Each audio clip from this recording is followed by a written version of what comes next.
Hi అండి, ఎలా ఉన్నారు అందరూ? అమ్మ వాళ్ళు బెంగళూరుకి వచ్చారండి. ఎప్పుడు ఇంట్లోనే ఎందుకని అలా బయటికి తీసుకెళ్ళామా. మేము వచ్చేసి వైట్ఫీల్డ్ కాడ్కోడి యూనిట్స్ తెలుగు కిచెన్స్కి వెళ్ళామండి తినడానికి. ఇక్కడ అసలు టోకెన్ తీసుకోవాలంటండి, కానీ మేము ఏం చేసామంటే 12కి వెళ్ళామన్నమాట. అప్పుడు ఎవరు లేకపోయినరి, సర్లే అని వెళ్ళామా.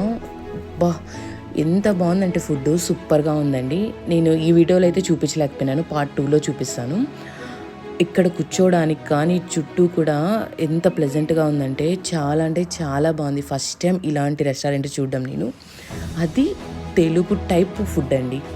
బెంగళూరులో తెలుగు టైప్ ఫుడ్ తినడం అంటే సూపర్ కదండి. అంతా తెలుగు ఎంత బాగుందంటే ఇక్కడ చూడండి, ఈ పేపర్ మీద కూడా ఎంత బాగా ప్రింట్ చేశారు. ప్లేట్స్ కావచ్చు, చాలా అంటే చాలా బాగుంది. నేను ఏం ఆర్డర్ పెట్టాను అనేది పార్ట్ 2లో పెడతాను. ఖచ్చితంగా చూడండి, మీరు ఖచ్చితంగా విజిట్ కూడా చేయండి. ఓకే అండి, బాయ్ అండి.